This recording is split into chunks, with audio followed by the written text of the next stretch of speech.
Kalimat wa uzawijuka, bukankah aku sudah memberikan pasangan kepadamu? Kata para ulama, lihat bagaimana pasangan hidup itu nikmat yang sangat besar. Baik itu suami ataupun istri. Suami punya istri, istri punya suami. Itu pasangan yang merupakan nikmat terbesar dalam hidup. Sampai-sampai Nabi SAW mengatakan thalathu min sa'adat ibni Adam, 3 perkara bagian daripada kebahagiaan Bani Adam. Salah satunya Rasul mengatakan al-mar'atu salihah, mendapatkan istri yang saleh. Nabi SAW sampai mengatakan man razaqahullahu imra'atan salihatan faqad a'anahu ala syatri dini. Siapa yang Allah berikan rizki dengan seorang istri yang salihah, maka hakikatnya dia sudah ditolong mendapatkan separuh agamanya. Falyattaqillah fi nisfil baqi, maka bertakwalah pada yang separuhnya. Maksudnya apa di sini?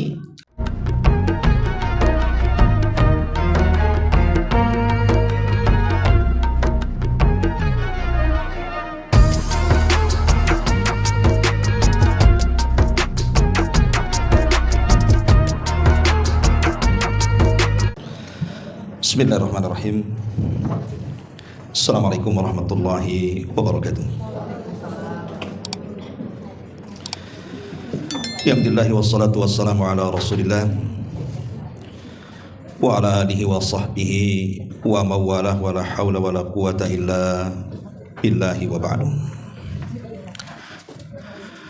Alhamdulillah, di siang hari ini kembali kita bisa duduk di Saung Sunda Sawargi. Salawat dan juga salam kita hadiahkan kepada Rasul kita Nabi besar Muhammad sallallahu alaihi wa ala alihi wasallam. Ma'asyiral muslimin wal muslimat rahimakumullah. Kita sekarang bertepatan dengan tanggal 17 Agustus. Artinya kita bertepatan dengan hari kemerdekaan Republik Indonesia. Tentu bagi seorang mukmin kita tidak boleh melupakan jasa-jasa para pahlawan. Dan itu diajarkan di dalam Islam saat Nabi SAW 15 hari sebelum meninggal beliau menziarahi para syuhada Uhud. Kemudian mengucapkan salam di kuburan para syuhada Uhud.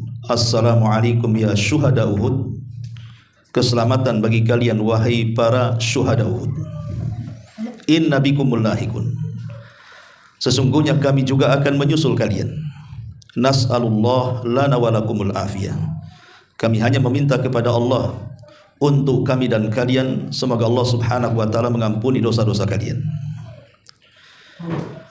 Kemudian setelah itu Nabi SAW pulang kembali ke Madinah.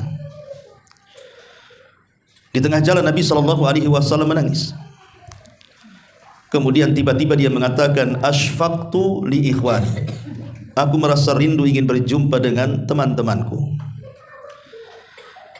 Para sahabat heran dan mengatakan awalasna ikhwanuka ya Rasulullah. Bukankah kami ini teman-temanmu wahai Rasul? Maka Rasul mengatakan tidak, kalian bukan temanku, tapi kalian adalah sahabat-sahabatku. Lalu siapa teman-teman yang dimaksud Nabi SAW? Hum kaumun lam yarani wa yu'minu bi. Mereka sebuah kaum yang tidak pernah melihatku, kata Rasul, tetapi mereka yakin dan beriman kepadaku. Dari riwayat ini Nabi SAW sebelum wafatnya mengajak para sahabat untuk berziarah kepada syuhada Uhud. Apa maksudnya? Seolah-olah Nabi SAW ingin mengingatkan kepada para sahabat tentang perjuangan mereka. Kalau bukan karena mereka, atau kalau bukan karena Allah kemudian mereka para syuhada Uhud, tentu kami tidak akan mengalami kemenangan seperti ini.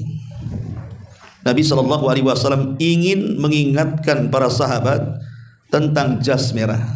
Jangan lupa sejarah. Lah sebagaimana juga Nabi SAW mengingatkan para jasa syuhada yang kalau bukan karena Allah kemudian mereka akhirnya Mekah dibebaskan oleh Nabi SAW, maka kurang lebih dengan bangsa kita ini. Kalau bukan karena Allah kemudian mereka para pahlawan, belum tentu kita merdeka seperti ini. Makanya lihat negeri-negeri yang hari ini belum mendapatkan kemerdekaan, Palestina contohnya. Lihat bagaimana nasib mereka.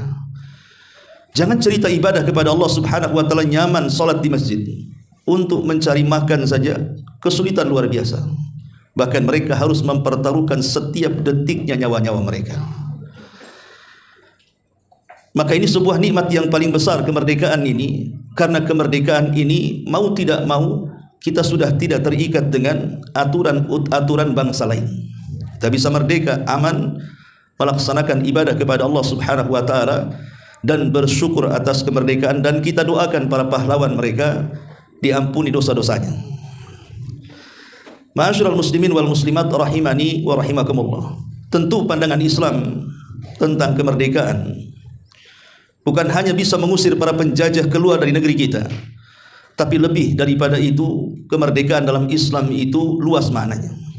Dan yang paling penting adalah merdeka dari kesyirikan.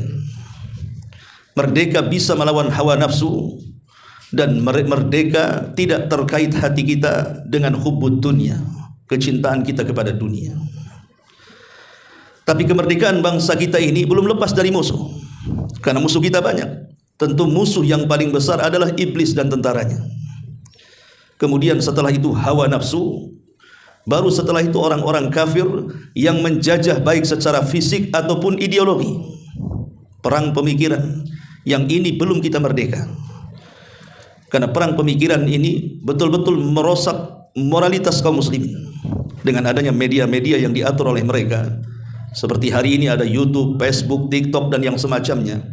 Itu lebih besar madaratnya dibandingkan manfaatnya. Dan kita belum bisa merdeka dari ghazwatul fikri ini, perang pemikiran atau ideologi. Tapi yang jelas bahwa hari ini kita bersyukur kepada Allah Subhanahu wa taala. Allah masih menganugerahkan kemerdekaan kepada bangsa kita sehingga kita diberikan keamanan bisa beribadah dengan tenang. Ma'asyiral muslimin wal muslimat rahimakumullah. Tema kita bukan kemerdekaan. Tema kita hari ini bicara soal para istri, maaf ibu-ibu ya, yang mengantarkan para suaminya ke dalam jahanam. Siapa istri yang kurang ajar ini? Bisa mengantarkan suami-suaminya bukan ke sorga, malah ke dalam jahanam. Ma'asyiral muslimin wal muslimat rahimakumullah. Di dalam surah At-Taghabun, tepatnya ayat 14, Allah Subhanahu wa taala memperingatkan kepada kita tentang pasangan kita. Allah Subhanahu wa taala mengatakan, ya ayyuhalladzina amanu inna min azwajikum wa auladikum aduwwan lakum fahdaruhum. Wahai orang-orang yang beriman, sesungguhnya di antara istri-istri kalian, anak-anak kalian, ada di antara mereka yang menjadi musuh-musuh kalian, maka berhati-hatilah terhadap mereka. Kita tahu bahwa umumnya kita ini memiliki musuh itu di luar daripada rumah kita, entah tetangga, entah kawan, entah orang-orang yang ada di perusahaan atau relasi bisnis di luar dan begitu seterusnya. Tapi umumnya kalau kita bermusuhan dengan orang luar itu paling musuhan soal dunia dan karena dunia. Umumnya seperti itu. Jadi kalau kita musuhan dengan tetangga itu pasti ceritanya dunia dan karena dunia. Entah karena hasad tetangga lebih kaya, entah karena hasad tetangga lebih mewah dan yang lain sebagainya. Tetapi musuh dari luar itu tidak terlampau bahaya. Kenapa? Karena kita bisa menghindarinya. Kalau ada tetangga yang kurang ajar, pindah saja perumahan. Di perumahan itu ada tetangga lagi yang kurang bagus, pindah lagi. Kita bisa berpindah-pindah untuk menghindarinya. Tidak mau dalam satu daerah, pindah ke daerah yang lain. Tidak mau dalam satu negara, pindah ke negara lain. Artinya musuh luar itu bisa dihindari. Tapi musuh dari dalam ini agak sulit dihindari, karena setiap hari nampak pula wajah dia. Lah inilah yang kita akan bahas, musuh dari dalam. Ya, kita tidak mengatakan bahwa tidak semua istri jadi musuh suaminya. Tetapi ada oknum atau sebagian istri itu bukannya menjadikan rumah tangga itu safinah, semacam kapal yang bisa mengantarkan ke sorga, malah kemudian dia pula yang menjadi nahkoda dan dihantarkan ke dalam jahanam. Lah, seperti apa ciri-ciri istri yang mengantarkan suaminya ini ke dalam jahanam? Ma'asyiral muslimin wal muslimat rahimakumullah. Saya akan memberikan beberapa gambaran saja. Mudah-mudahan bermanfaat dan juga bisa diambil ibrahnya. Pertama, terkadang ada suami yang memiliki kepekaan tentang agama. Melihat mungkin anak-anaknya, khususnya anak-anak putrinya, mungkin dia tabarruj, belum menutup auratnya, karena mungkin suaminya juga baru hijrah. Dia ingin memperbaiki segalanya, dimulai daripada anak-anaknya. Boleh jadi mungkin anak putrinya ini masih membuka auratnya. Ada sebagian suami yang ingin merubah dengan cepat, kemudian dilarang keluar kecuali menggunakan hijab. Tapi ada para istri itu, karena memang istri kan lebih ke perasaan dibandingkan kepada akalnya, terkadang melarang suaminya dengan berbagai macam dalih. Jangan terlalu keras, biarkan dulu, nanti juga berubah, macam-macam ya. Akhirnya berjalannya waktu tidak juga berubah. Padahal sebenarnya kemungkaran itu kalau memiliki kekuasaan maka bisa diletakkan di permulaan, karena Rasul mengatakan man ra'a minkum mungkaran falyughayyir biyadihi. Kalau kita melihat kemungkaran, bukan mendengar ya, melihat. Kalau mendengar tidak boleh langsung diingkari, karena yang namanya mendengar itu bisa benar beritanya, bisa tidak, dan tidak boleh juga tajasus. Tapi kalau melihat di depan mata, Rasul mengatakan falyughayyir biyadihi, maka robahlah dengan tanganmu, maksudnya dengan kekuasaan kamu. Orang tua berkuasa dalam rumah, dia bisa membuat aturan kepada anak-anaknya. Tapi ada sebagian istri, ibu-ibu terkadang tidak tega dengan kerasnya suami mendidik anak. Akhirnya mengulur-ngulur waktu. Dengan mengulur-ngulur waktu itulah hidayah tak kunjung datang kepada anak putrinya. Lah, ini sama saja membiarkan suaminya menuju jahanam, naudzubillah. Ini satu gambaran. Dan ini sering ada beberapa ikhwan yang baru ngaji itu curhat seperti ini. Saya ingin merubah anak-anak tapi istri pula menghalang-halang. Ini satu contoh. Yang kedua, ada seorang suami ini yang tipenya penakut dengan istri. Suami takut istri. Jadi ketika dia hendak bersilaturahim dengan keluarganya, mungkin mengirim uang kepada ibunya, kepada ayahnya, atau mungkin kepada saudaranya, terkadang ada sebagian istri itu tidak setuju. Bahkan ada seorang suami dimaki istrinya gara-gara membantu keluarganya. Lah, istri yang seperti ini dia sedang mengajarkan suaminya durhaka dengan orang tuanya. Dan Nabi SAW mengancam, la yadkhulul jannata qati'ur rahim. Tidak akan masuk surga, artinya masuk neraka, orang-orang yang kemudian memutus silaturahim. Mau tidak mau, istri yang melarang seperti ini, dia sedang mengajarkan suaminya untuk memutus silaturahim. Sadar ataupun tidak, berarti istrinya mempersilahkan suaminya untuk masuk ke dalam neraka. Harusnya seorang istri itu bangga kalau seandainya suaminya membantu keluarganya. Boleh jadi itu pintu rizki bagi keluarganya. Bukankah Rasul mengatakan mana qasa min mali sadaqah, tidak akan berkurang harta yang disedekahkan, apalagi sedekah ini sedekah untuk keluarganya.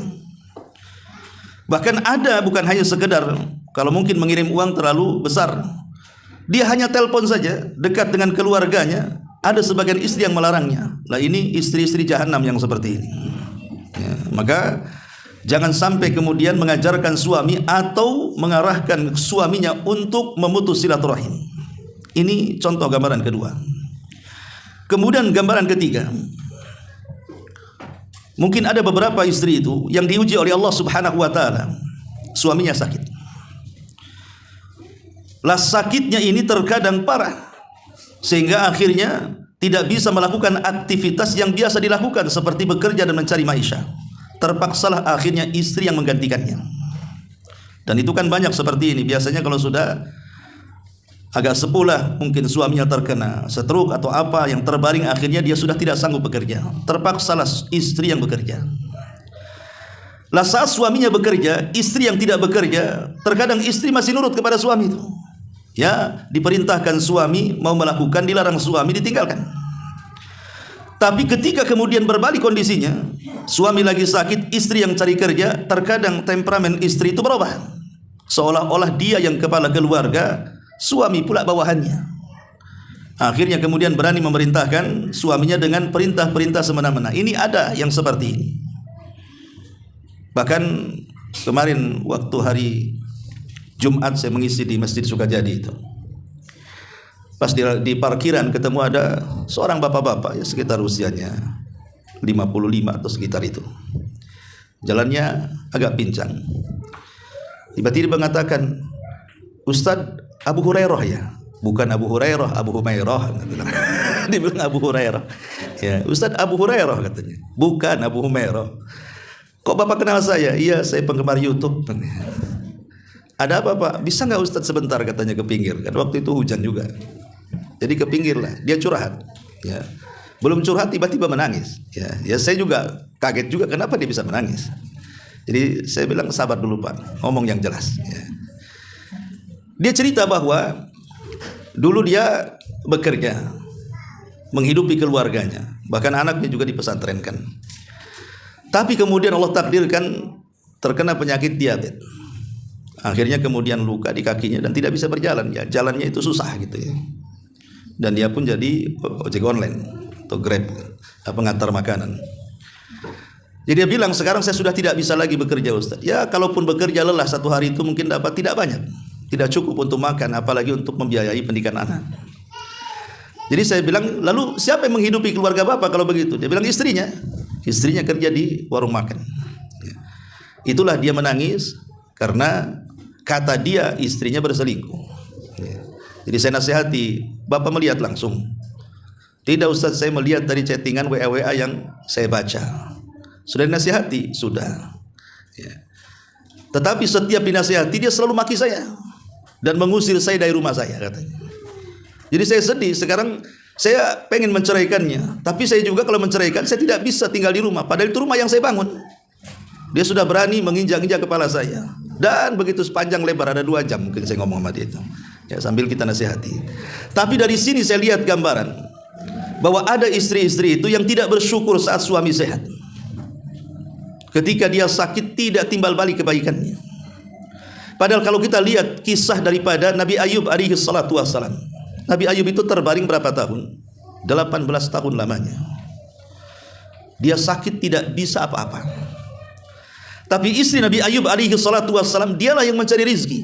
Makanya kata para ulama, kalau seandainya suami sedang sakit parah, kemudian istri yang mencari nafkah, maka istri dapat 2 pahala. Pertama, pahala dia bersedekah kepada suami. Yang kedua, pahala berbakti kepada suaminya. Karena memang kondisinya darurat. Ya. Mau apa lagi kalau tidak bekerja ya tidak akan makan.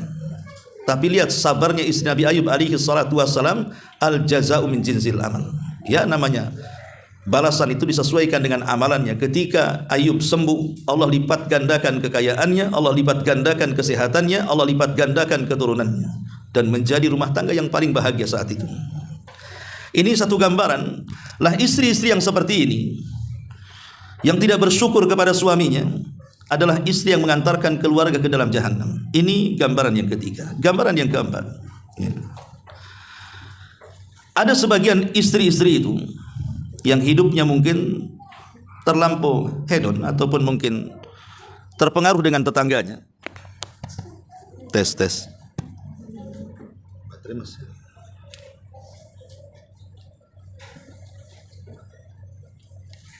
Tes.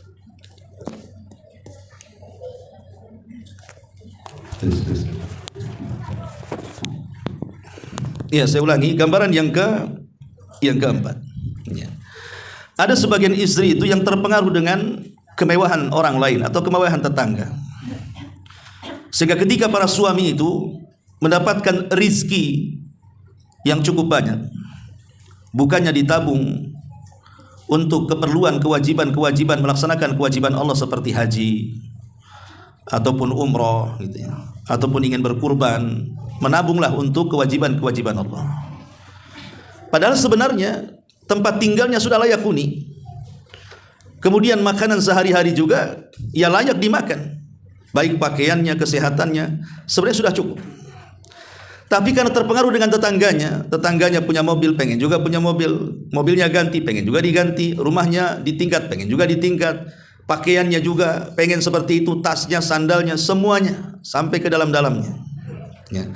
Ada sebagian istri itu yang hasadnya luar biasa, mempengaruhi suaminya. Akhirnya kemudian meninggalkan yang wajib dan terlena dengan perkara-perkara dunia akhirnya. Kan ada tuh yang seperti ini. Coba kalau seandainya dia menabung, mungkin beberapa tahun ke depan dia bisa berangkat haji, menyempurnakan rukun Islam. Tapi karena hidupnya seperti itu, terpengaruh dengan tetangganya, akhirnya uang itu hanya habis begitu saja. Ketika sudah tua baru dia menyesal banyak kewajiban Allah Subhanahu wa taala yang belum dilaksanakannya. Lah istri-istri seperti ini juga disebut istri-istri jahanam namanya. Mengantarkan suaminya ke dalam jahanam. Kenapa? Karena meninggalkan kewajiban justru memburu sesuatu yang tidak fana. Sesuatu yang fana, sesuatu yang tidak akan kekal dunia. Lah ini juga salah satu gambaran bahwa ada istri-istri yang mengantarkan suami ke dalam jahanam dan melupakan kewajiban Allah Subhanahu wa taala. Ini yang keempat. Kemudian yang kelima, atau ada sebagian istri itu terkadang membebani suami dengan hutang. Hutang itu tidak dilarang dalam Islam sebenarnya. Kalau seandainya memang dalam kondisi darurat dan ada niat untuk membayar dan dia pikir sanggup untuk membayar dan dalam kebutuhan lingkaran syariat. Tapi umumnya di masyarakat ini kadang-kadang hutang itu hanya untuk sesuatu yang tidak penting sebenarnya. Seperti mamanya dia sudah punya sepeda motor 1, masih ngutang 2. Dia sudah punya perabotan walaupun lama, pengen yang baru, ngutang lagi. Akhirnya satu isi rumah ngutang. Lah siapa yang bayar? Dibebankan kepada suaminya. Sebenarnya awalnya suaminya baik, tapi karena hutang menumpuk, terpaksa dia akhirnya berpikiran sesat, mencari uang tanpa berpikir halal haramnya. Lah yang menjerumuskan suami ke jahanam siapa kalau begini? Bahkan ada yang memang sengaja mempengaruhi suaminya untuk berbuat jahat kan, entah korupsi, entah mencuri, entah apa namanya. Yang penting keinginan dunia yang tercapai. Lah ini juga gara-gara istri yang banyak hutang. Maka boleh berhutang tapi dalam kondisi darurat. Jangan kemudian hal-hal yang tidak penting semua dihutangi, karena akan membebankan suami. Terkadang suami kalut. Suami kalut ini sudah bahaya nantinya. Kan banyak orang-orang yang gara-gara hutang melemparkan diri di jembatan Barelang tuh. Ada seorang yang gara-gara hutang judi online juga kan, melempar diri di jembatan Barelang, bunuh diri. Bahkan ada satu kisah, gara-gara terlilit suaminya hutang kulkas, gantung diri suaminya. Bayangkan ya, hanya gara-gara hutang kulkas, gantung diri dia. Nah sampai seperti itu jadinya. Nah ini juga siapa yang salah coba? Istri karena tidak qanaah gitu maksudnya ya. Coba kalau istri itu redha dengan pemberian Allah Subhanahu wa taala, banyak alhamdulillah, kencang alhamdulillahnya, sedikit dia tetap alhamdulillah ala kulli hal. Maka tidak mungkin terjadi seperti ini. Nah, ini juga gambaran yang kelima. Gambaran yang keenam. Ya. Ada sebagian istri, ini tentu masalah-masalah dalaman. Dan Nabi SAW sudah memperingatkan sebenarnya. Ketika seorang suami menghendaki istrinya, maksudnya dalam hubungan keluarga, layaknya suami istri, ada sebagian istri itu yang menolak untuk diajak. Makanya perkara ini membahayakan. Rasul sampai mengatakan, idza da'a rajulun imra'atahu fa'abat. Kalau seorang laki-laki kemudian meminta kepada istrinya untuk dilayani, dia pula menolak, maka Rasul mengatakan, la'anat hal malaikatu hatta tusbiha. Maka malaikat akan melaknat sampai datang waktu subuh. Jadi 14 abad yang silam Rasul sudah mewanti-wanti. Karena sesuatu yang dilarang Nabi SAW pasti mendatangkan madarat. Lah ketika kemudian suami kebutuhannya tidak didapati dari istrinya yang halal, pasti dia akan cari yang haram. Karena tidak semua suami itu dia tahan mempertahankan keimanannya. Lagi imannya kokoh mungkin dia bisa bertahan. Saat imannya jatuh kemudian lemah, bisa saja kemudian dia berzina di luar. Lah siapa yang menjadikan suami berzina? Itu gara-gara istri juga. Walaupun tidak semua seperti itu. Ada juga istri yang sudah baik memang suaminya yang jahanam kan Bu ya. Tetapi ada juga perkaranya memang karena kenapa saya berzina? Saya nggak dapat kepuasan dalam rumah tangga. Nah ini juga satu gambaran bahwa terkadang ada para istri itu mengantarkan suaminya ke dalam jahanam. Ini contoh yang keenam. Contoh yang ketujuh. Ada sebagian istri itu apabila dia sudah berkumpul dengan teman-temannya, kemudian ngerumpi, bergibah dan yang semacamnya, sampai dia pula jadi ratunya gibah. Itu kalau pulang ke rumahnya berjumpa dengan suaminya, itu hasil gibahnya dilaporkan itu. Akhirnya kemudian bergibah sama-sama. Jadi sudah bergibah dengan teman-temannya, hasil gibahnya digibahin pula dengan suaminya. Jadikan gibah kuadrat namanya itu. Nggak puas gibah dengan temannya, bergibah pula bareng suaminya. Gini bang, ada apa? Iya tadi sebegini, kata ibu-ibu di sana begini, begono macam-macam. Suaminya asik dengerin, komentar. Kalau suaminya berakal tentu akan melarang kan. Tapi yang tidak berakal malah keasikan, malah ngasih tema pula. Nanti kalau ke sana temanya lain lagi kamu. Lah ini kan namanya istri justru melibatkan suami untuk melakukan dosa besar. Sama saja menjerumuskan suami ke dalam jahanam. Harusnya pulang ke rumah itu tidak membawa dosa, malah dibawa dosa, terlibat pula dalam dosa ghibah. Nah ini juga diantara istri-istri yang bisa mengantarkan para suami ke dalam jahanam. Ini contoh yang ke-7. Contoh yang ke-8. Ada suami-suami itu baik, ingin bersedekah. Mungkin dia ada uang atau kelebihan uang karena merasa bahwa nafkah yang diberikan kepada keluarga sudah cukup. Jadi dia ingin bersedekah. Mungkin ada masjid yang perlu dibangun, dia ingin bersedekah membangun masjid, atau pesantren, atau mungkin panti-panti asuhan, atau mungkin orang-orang fuqara wal masakin dan juga anak-anak yatim. Dia ingin membantu. Tapi ada sebagian istri itu jadi setan, menyetani suaminya untuk jangan bersedekah. Sebagaimana Allah Subhanahu wa taala mengatakan, ya'idukumul faqra wa ya'murukum bil fahsya. Ada setan-setan itu yang membisikkan di telinga, jangan kau infak, nanti kau fakir. Kemudian memerintahkan untuk melakukan keburukan. Lah ada sebagian istri itu melarang suaminya bersedekah. Mungkin ada yang melarang 100%, ada yang kemudian mempengaruhi, bang, bolehlah sedekah tapi tak perlu banyak-banyak, sikit aja katanya. Yang banyak kasihkan saya katanya. Ada istri-istri yang seperti itu ya. Padahal sebenarnya kebutuhan dia sudah dicukupi. Tapi karena terlampau cinta dengan dunia, terkadang dikhawatirkan nanti kalau suami sedekah, nanti miskin, nanti fakir, nanti dia tidak bisa menafkahi dia. Dia salah bahwa sedekah itu membawa pintu rizki. Nah ini istri-istri yang seperti ini juga istri pengantar ke dalam jahanam. Ini gambaran yang ke-8. Yang ke-9. Ma'asyiral muslimat yang dimuliakan Allah Subhanahu wa taala. Banyak para istri ini, terutama orang-orang awam, ketika mungkin melihat suaminya sudah mulai hijrah, tapi istrinya belum. Ada sebagian istri itu yang terlampau berani mengkritik suaminya. Mungkin dulunya tidak pernah suaminya pakai gamis, risih dengan suaminya. Dulu suaminya tidak punya janggut, mulai ditanam janggutnya. Langsung kemudian dicemooh. Ngapain gak ganteng itu katanya. Cukurlah bang. Atau mungkin mulai datang ke pengajian, mulai ngomel. Lah ada istri-istri yang seperti ini kan, melarang suaminya untuk hijrah. Nah, ini bahaya nih. Karena bagaimanapun melarang orang untuk berbuat baik dan menjadi baik ini amalan setan. Maka istri-istri yang seperti ini melarang suaminya untuk hijrah, untuk berbuat baik dan memperbaiki diri, sampai kemudian mengkritik bukan hanya pribadinya, sampai kepada syariat Islam yang sedang dikerjakannya, maka istri-istri seperti ini adalah istri-istri pengantar suaminya ke dalam jahanam. Nah, ini juga diantara gambaran yang ke-9. Kemudian gambaran yang ke-10,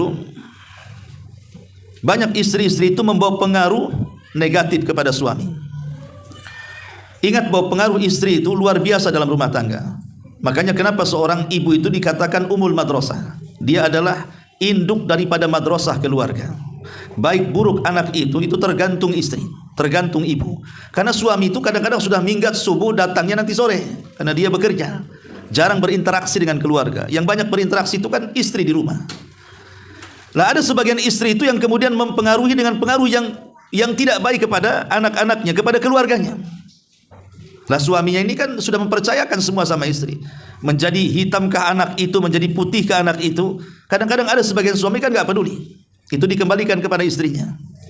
Kalau istrinya berakal, mungkin dia akan memberikan pengaruh yang baik kepada keluarganya. Tapi banyak istri yang tidak berakal, akhirnya membawa pengaruh yang negatif. Contohnya umpamanya, lihat kisah Nabi Nuh alaihi salatu wassalam.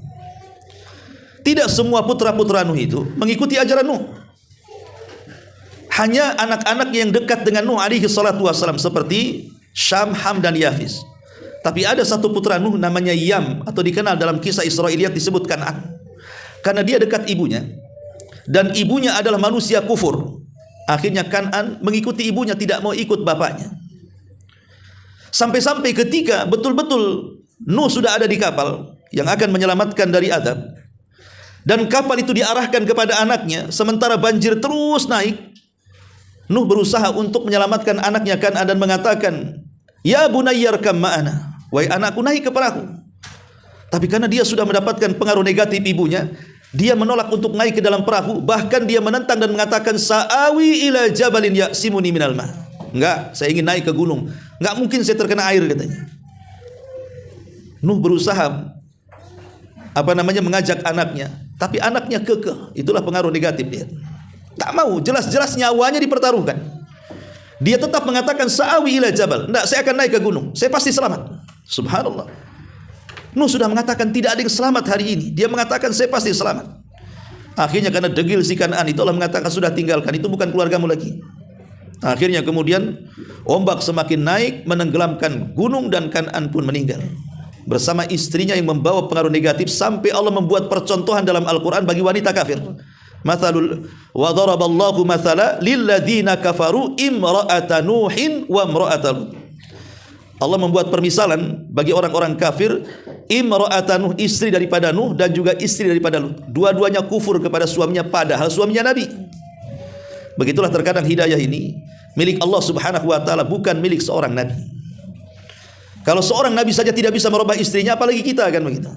Tapi yang di sini syahidnya adalah yang saya ingin katakan, bahwa di antara istri-istri yang membawa suaminya ke dalam jahanam, ketika istri-istri ini banyak mempengaruhi dengan pengaruh yang tidak baik dalam keluarganya. Dan pengaruh ini bukan sehari dua hari, terkadang mungkin sedikit, akhirnya suaminya terpengaruh. Boleh jadi kemudian mungkin sedang berbincang di teras, sedang berbincang di tempat makan, di tempat tidur, ceritalah soal tetangganya yang kaya, yang ini, yang itu. Awalnya suaminya mungkin dengar-dengar saja, tapi ketika diulang-ulang, terkadang di situ emosinya datang. Apalagi sampai kemudian tersentuh kehormatannya. Kok tidak bisa kayak si Anu ya? Nah, itu kan sudah menantang tuh. Akhirnya menjadikan suami kalut, kemudian berbuat hal-hal yang tidak semestinya dilakukan. Ini juga salah satu gambaran tentang para istri pengantar jahanam. Ma'asyiral muslimin wal muslimat rahimakumullah. Kemudian yang ke-11 di antara gambarannya, dan ini sudah disabdakan Nabi SAW, bagian daripada fitrah seorang wanita, mengkufuri nikmat suaminya. Makanya para suami juga harus ada kesadaran bahwa di antara kekurangan istri yang melekat itu adalah dia suka kufur dengan suami.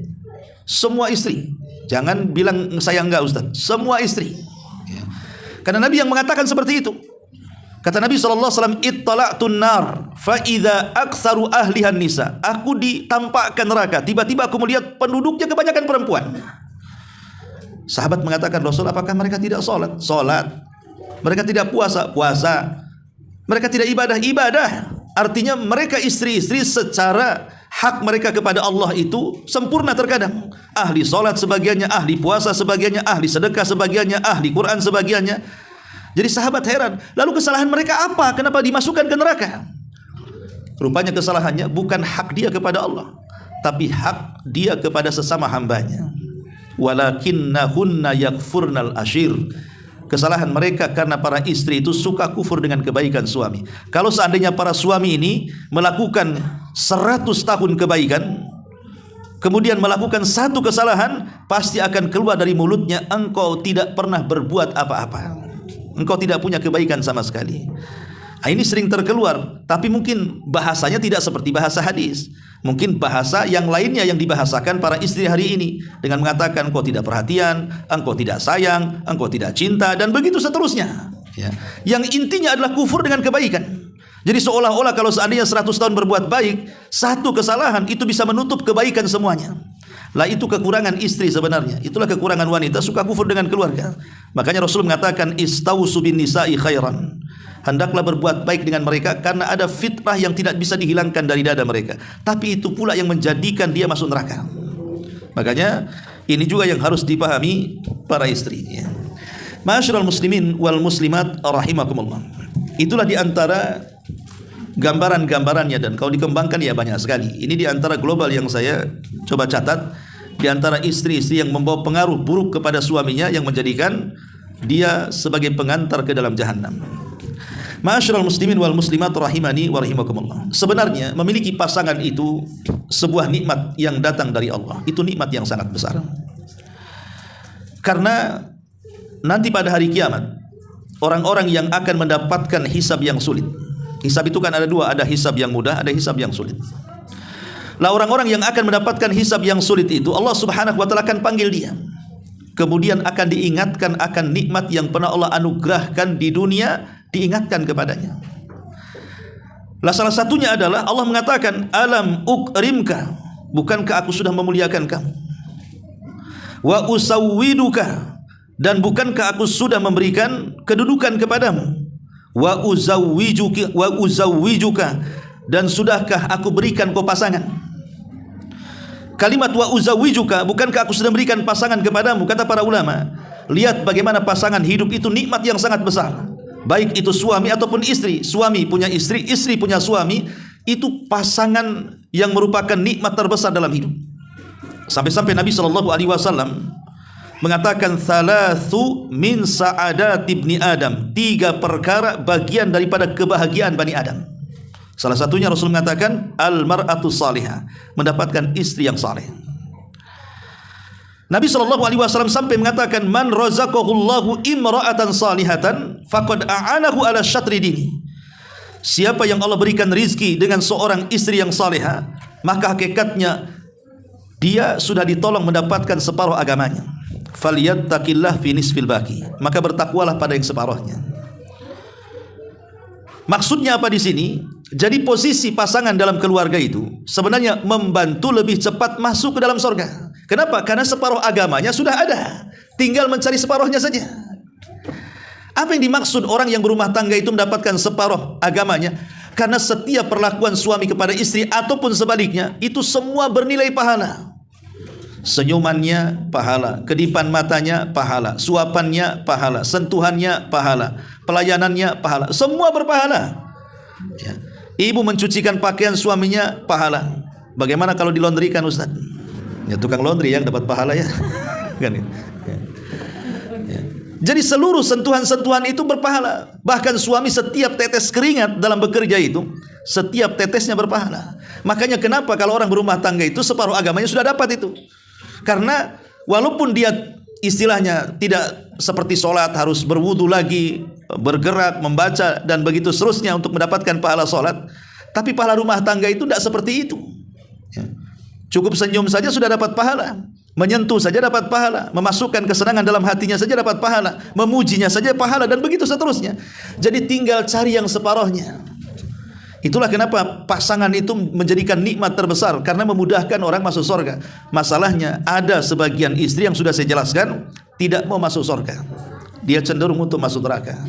Padahal sebenarnya kalau seandainya istri itu menjadi istri yang salehah dan sama-sama mengantarkan ke dalam surga, itu sebuah nikmat yang luar biasa. Bukankah Rasul yang mengatakan, semoga Allah merahmati seorang wanita yang membangunkan suaminya di malam hari untuk sama-sama qiyamul lail. Kalau dia enggan, dia percikkan di wajahnya air supaya suaminya bangun dan ikut salat malam. Rasul mengatakan semoga Allah merahmati wanita tersebut. Ya. Ma'asyiral muslimat yang dimuliakan Allah Azza wa Jalla, Muhammad ibn Wasi, seorang ulama salaf, ya, dia mengatakan, ma ghibtu illa fi thalathin. Aku tidak pernah menghendaki sesuatu kecuali 3 perkara. Lah salah satunya di sini zaujah as-salihah. Dalam hidupku hanya ingin mendapatkan pasangan yang salihah, istri yang salihah. Karena betapa banyaknya tadi pahala orang-orang yang mendapatkan istri yang salihah, salah satunya membantu mempermudah suaminya masuk ke dalam surga. Lalu seperti apa contohnya dan sifat-sifatnya? Pertama, al-hirsu 'alad din wa ta'atu zauji fi ghairi ma'siyatillah. Semangat melaksanakan agama dan taat kepada suaminya, tapi bukan karena kemaksiatan kepada Allah. Semangat melaksanakan agama. Jadi kalau seorang suami melihat istrinya semangat melakukan agama, rajin puasa, rajin baca Quran, rajin berzikir, berbahagialah. Itu tanda-tanda istri Anda salehah. Ya. Kemudian yang kedua, idkhalus surur 'ala zauji. Memasukkan perasaan senang ke hati suaminya. terutama suaminya saat ada masalah dan saat dia sedang kalut dan banyak pikiran. Disinilah peran istri harusnya memasukkan rasa senang kepada suaminya. Bagaimana suami ini bisa terkurangi bebannya. Terkadang tidak, suaminya sudah stres, istrinya makin gila, ya, kuadrat jadinya, ya. Jadi ya bisa saja dengan ucapan, dengan sentuhan, dengan apa, kan pandailah seorang istri kalau sudah lama bergaul dengan suaminya, ya. Kemudian juga yang ketiga, at-tajammul wa tazayyun lahu. Ya, tajamul, tazayyun artinya bercantik-cantiklah, berdandan-dandanlah untuk suaminya. Bukankah Rasul yang mengatakan, ketika ditanya Rasul, istri yang paling baik itu seperti apa sih sebenarnya? Maka Rasul mengatakan, allati tasurruhu idza nadhar, yang membahagiakan suaminya saat suaminya menatap dirinya. Nah, sekarang introspeksi, Bu. Suami kalau natap ibu senang enggak tuh? Jangan-jangan tak senang pula kan itu. Maka ketika suami senang menatap ibu itu, berarti itu ciri ibu orang soleh, istri yang solehah. Nanti tanya pulang, bang, tatap saya bang, senang nggak kan itu ya? Kata suaminya, bosan katanya. Berarti harus diperbaiki ya kan. Kemudian watuti'uhu idza amar, dan engkau mentaati apabila suami memerintahkan, wala tukhalifuhu fi nafsiha wa maliha bima yakra, dan jangan suka menyelisih suaminya pada diri dan hartanya sesuatu yang suami membenci, ya. Kemudian juga sahibatul qalbi thayyib al-ma'lufa, memiliki hati yang baik, tidak mudah marah. Karena ada saat-saatnya seorang wanita itu kan terkadang mudah emosian, mungkin saat dia mens atau kan lagi haid gitu ya, atau saat ada masalah. Jangan sampai kemudian meluapkan kepada suaminya. Dia kesel sama saudaranya, tapi suami yang jadi sansaknya, yang jadi objeknya, ya. Kemudian juga al-hafidhatu li asrari baitiha, menjaga rahasia rumahnya. Makanya sering saya katakan, jaga rahasia rumah, rahasia suami. Mungkin di mata ibu suami kurang baik, tapi jangan pernah ketidakbaikan suami diceritakan kepada orang, sampai pun kepada orang tua sendiri. Harus sabar, kecuali memang pada waktu-waktu tertentu harus diungkap. Ketika perceraian di depan hakim umpamanya kan, lain ceritanya, atau meminta fatwa kepada salah seorang ustadz, terpaksa dia harus menceritakan karena cari solusi, ya. Tapi kalau bukan untuk itu, maka tidak boleh diceritakan, apalagi rahasia-rahasia yang itu menjadikan kehormatan bagi suaminya. Nanya suami orang, om, gaji suami anti berapa om? Katanya, oh sekian. Aduh, suami anda tidak segitu katanya. Masalah gaji itu tidak perlu diceritakan, itu urusan rumah tangga, apalagi sampai mengeluh gitu. Yang lebih parah lagi sampai urusan ranjang pula itu. Ini lebih parah lagi. Kemudian al-qiyamu bimas'uliyatil baiti.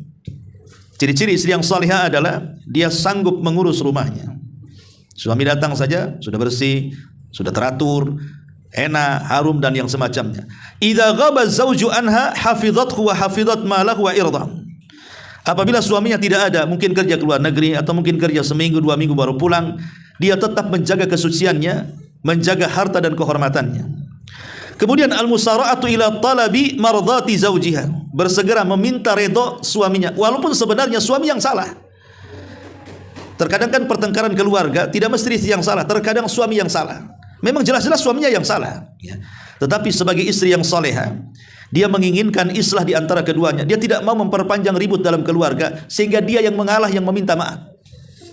Dan dia mengatakan, saya tidak mungkin memejamkan mataku kalau engkau belum memaafkan saya.